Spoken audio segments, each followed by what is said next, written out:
ভাবো যে আমার ডিসিশন মেকিং পাওয়ারটা খুব ভালো, তাহলে কিন্তু তোমার জন্য এই চাকরিটা না, একদমই নয়।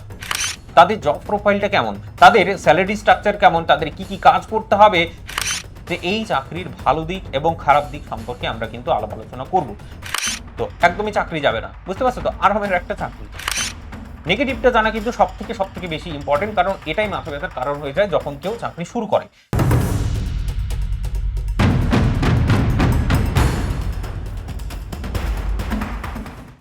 Hello aspirants, welcome to dream Bangla series episode 1 চলে এসছে। আর এই এপিসোড 1-এ আমরা আলাপ আলোচনা করতে চলেছি একটা very very important job profile সম্পর্কে।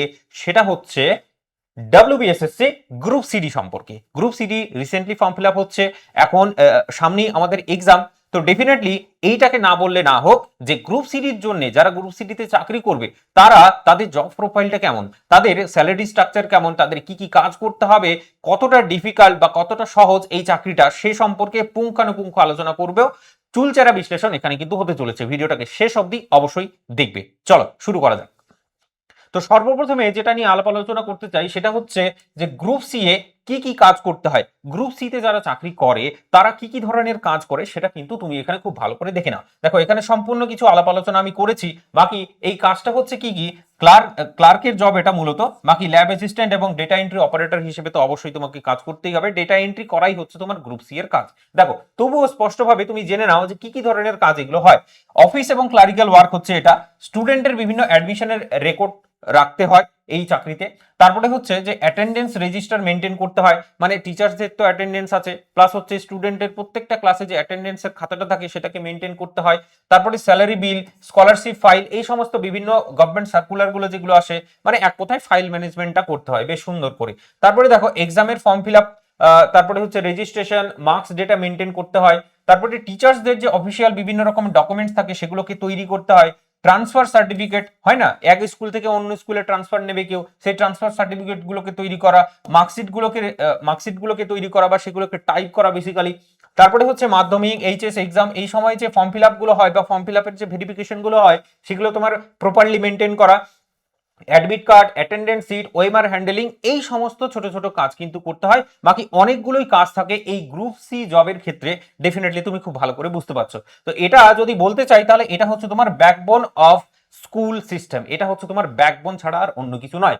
এরপর আমরা আলাপ আলোচনা করব অবশ্যই যে গ্রুপ ডি দের কি কি ধরনের কাজ করতে হয়। তো গ্রুপ ডি যারা হয় এরা মূলত হয় অফিস অ্যাটেন্ডেন্ট, এরা হয় মূলত পিয়ন, হেল্পার হয়, নাইট গার্ড হিসেবেও মাঝে মাঝে তাদেরকে কাজ করতে হয়। তো চলো পুঙ্খানুপুঙ্খভাবে দেখে নিই যে তাদের কাজগুলো পার্টিকুলারলি কি কি। অফিসে বিভিন্ন ধরনের ফাইল এদিক থেকে ওইদিকে নিয়ে আসার কাজই হচ্ছে তোমার গ্রুপ ডি, এটা তুমি ভেবে নাও। বাকি তোমার হচ্ছে স্কুলের যে নোটিশ বোর্ডটা থাকে সেটাকেও মেনটেন করতে হয়। ক্লাসরুম এবং অফিস খোলা এবং বন্ধ করা, মানে স্কুল খোলা এবং বন্ধ করা সমস্ত কাজ কিন্তু এই গ্রুপ ডি দেরকে করতে হয়। তারপরে হচ্ছে স্কুল রুমের যে ক্লিনিনেসটা থাকে, মানে ক্লিন করার যে ব্যাপারটা থাকে সেটাও তাকেই কোঅর্ডিনেশন করতে হয়, সেটাও তাকে দেখতে হয় বেসিক্যালি। এরপর ফার্নিচার বিভিন্ন অ্যারেঞ্জমেন্ট করা, water supply, electricity basic issue inform করা, মানে এই সমস্ত কিছু দেখাশোনার দায়িত্বটা হচ্ছে তোমার এই গ্রুপ ডি এর তোমার যারা চাকরি করে তাদের। ঠিক আছে, এক্সামের সময় বেঞ্চ ডেস্ক এবং হল অ্যারেঞ্জমেন্ট করা, কে কোথায় বসবে না বসবে সবকিছু কিন্তু এরাই মেনটেন করে। এছাড়া গেট ডিউটিও করতে হয় মাঝে মাঝে, মাঝে মাঝে নাইট গার্ড ডিউটিও কিন্তু তাদেরকে করতে হয়। তাহলে আশা করছি বুঝতে পেরেছো যে গ্রুপ ডি দের কি কি ধরনের কাজ করতে হয়। সবাই মোটামুটি স্কুলে আমরা পড়েছি, সুতরাং গ্রুপ ডি এর নিশ্চয়ই যারা যারা চাকরি করতো তাদের সম্পর্কে আমাদের বেসিক আইডিয়াটা কিন্তু আছে। চলো তাহলে এরা হলো তোমার nothing but ground and support ওয়ার্কের কাজে দেয় এই গ্রুপ ডি যারা চাকরি করে। ওকে, এরপর চলে আসি হচ্ছে ইনহ্যান্ড স্যালারি। স্যালারিটা কত সেটা একটুখানি জেনে নিই। তো স্যালারি হচ্ছে গ্রুপ সি এর ক্ষেত্রে তুমি দেখতে পাচ্ছ ইনহ্যান্ড স্যালারি তুমি পাচ্ছ হচ্ছে 22,000 থেকে 28,000 টাকা পর্যন্ত এখানে ইনহ্যান্ড স্যালারি পাওয়া যায়। গ্রুপ ডি এর যখন প্রথম প্রথম জয়েন করবে তখন 16,000 থেকে 20,000-এর মাঝখানে কিছু পরিমাণ টাকা তুমি কিন্তু স্যালারি হিসেবে পাচ্ছ। ঠিক আছে, বাকি পোস্টিংটা কোথায় হয়? পোস্টিং হয় তোমার হচ্ছে গ্রাম, মফস্বল, শহর, মানে যেখানে স্কুল থাকে সেখানে। আরো একটা ইন্টারেস্টিং ব্যাপার, তুমি যদি চাও তোমার এলাকার মধ্যে তুমি পোস্টিংটাকে নিতে পারো। এছাড়া তুমি যদি চাও তাহলে পশ্চিমবঙ্গের যে কোনো জায়গায় তুমি কিন্তু সেই পোস্টিংটা নিতে পারো। ফর্ম ফিল আপের সময় সেটাকে তোমাকে সিলেক্ট করতে হয়। ওকে, তো ওয়ার্কিং আওয়ার যেটা আছে সেটা কিন্তু একদম একদম ফিক্সড এই চাকরিগুলোর জন্য।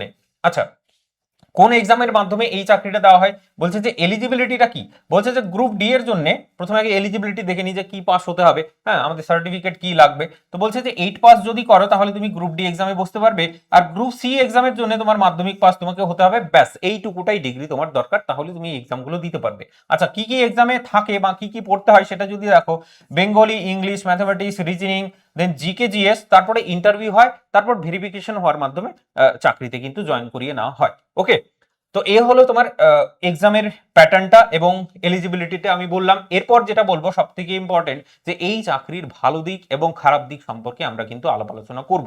ভালো দিক তো অনেক কিছুই আমরা দেখেছি, পজিটিভিটি কি কি তাও একটু করে বলে দিই। বলছে চাকরির নিরাপত্তা হচ্ছে তোমার খুবই শক্ত, একদমই চাকরি যাবে না, বুঝতে পারছো তো, আরামের একটা চাকরি, ঠিক আছে, শুধু 9 to 5 জব করলে তোমার কাজটা হয়ে যায়, ঠিক আছে।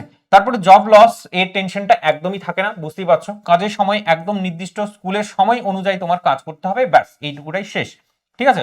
ওভার টাইম বা নাইট শিফট এগুলো তোমার নেই বললেই চলে।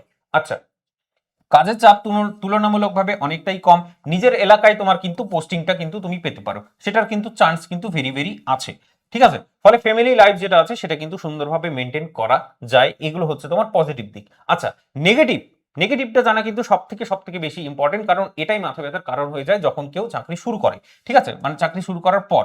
তো নেগেটিভিটি গুলো খুব ভালো করে শুনে নাও। সেটা হচ্ছে যে স্যালারি খুবই কম, বুঝতে পারছো, এখন ইনফ্লেশনের পরিমাণটা খুবই বেশি, কিন্তু এই স্যালারিগুলো এখনো পর্যন্ত অনেক দিন ধরে এই স্যালারিগুলো বাড়ানো হচ্ছে না, ঠিক আছে। ইনক্রিমেন্টটাও খুব কম, আর ধীরে ধীরে খুবই অল্প অল্প ইনক্রিমেন্ট হয়, ঠিক আছে। তোমার যে বাৎসরিক যে ইনক্রিমেন্টটা হয় খুবই কম সেটা। তো ইনকামটা হচ্ছে তোমার একদম লিমিটেড, বুঝতেই পারছো, খুব একটা বেশি ইনকাম হয় না এই চাকরিগুলোর মাধ্যমে। প্রমোশনের যে সুযোগটা থাকে সেটাও খুবই কম, ঠিক আছে। উপরের পোস্টে যাওয়ার রাস্তা একদম একদম নেই বললেই চলে, ঠিক আছে। পাওয়ার বা অথরিটি বলে কোনো কিছু তোমার এখানে থাকে না।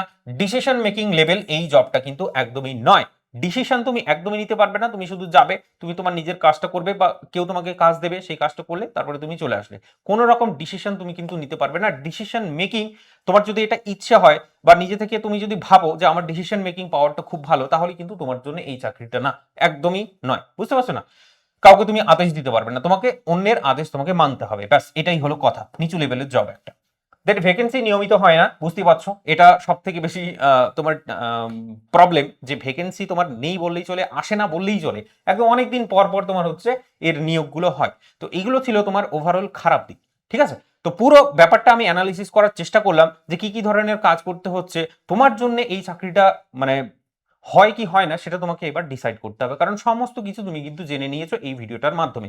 বাকি ভিডিওটা কেমন লাগলো সেটা অবশ্যই জানাতে পারো, আর দেখা হচ্ছে তোমার সাথে তাহলে নেক্সট ভিডিওটায়। এই জন্য অবশ্যই পরের ভিডিওগুলোকে দেখার জন্য ফেসবুক পেজটাকে ফলো করে নিতে হবে, আর এসও কম্পিটিশন বাংলা ইউটিউব চ্যানেলটাকে সাবস্ক্রাইব করে নিতে হবে। চলো দেখা হচ্ছে এপিসোড 2-এ, বাই।